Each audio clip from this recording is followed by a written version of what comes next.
Hi, today we are going to learn about Central Securities Depository. A Central Securities Depository (CSD) is a specialist financial organization holding securities such as shares either in certificated or uncertificated, dematerialized form so that ownership can be easily transferred through a book entry rather than the transfer of physical certificates. This allows brokers and financial companies to hold their securities at one location where they can be available for clearing and settlement.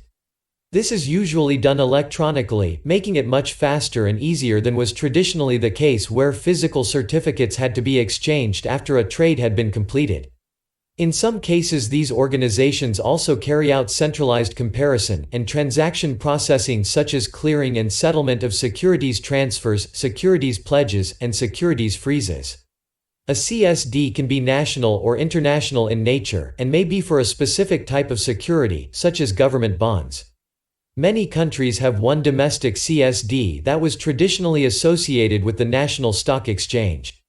These organizations are typically heavily regulated by the government and may or may not be separate from the exchanges where trading in securities occurs.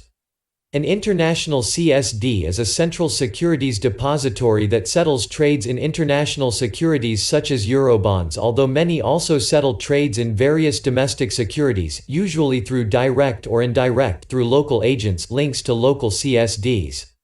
Examples of international CSD include Clearstream, previously Cedel, Euroclear, and 6sys. While viewed as a national CSD rather than an ICSD, the U.S. Depository Trust Company (DTC) does hold over $2 trillion in non-U.S. securities and in American depository receipts from over 100 nations. Let's look at major functions of CSD. First is safekeeping. Securities may be in dematerialized form, book entry only form, with one or more global certificates, or in physical form immobilized within the CSD. Second is deposit and withdrawal. Supporting deposits and withdrawals involves the relationship between the transfer agent and/or issuers and the CSD. It also covers the CSD's role within the underwriting process or listing of new issues in a market.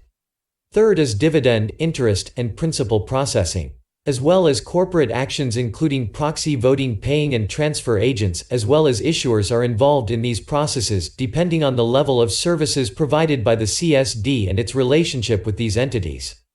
Fourth is other services. CSDs offer additional services aside from those considered core services. These services include securities lending and borrowing, matching, and repo settlement, or ISIN assistance.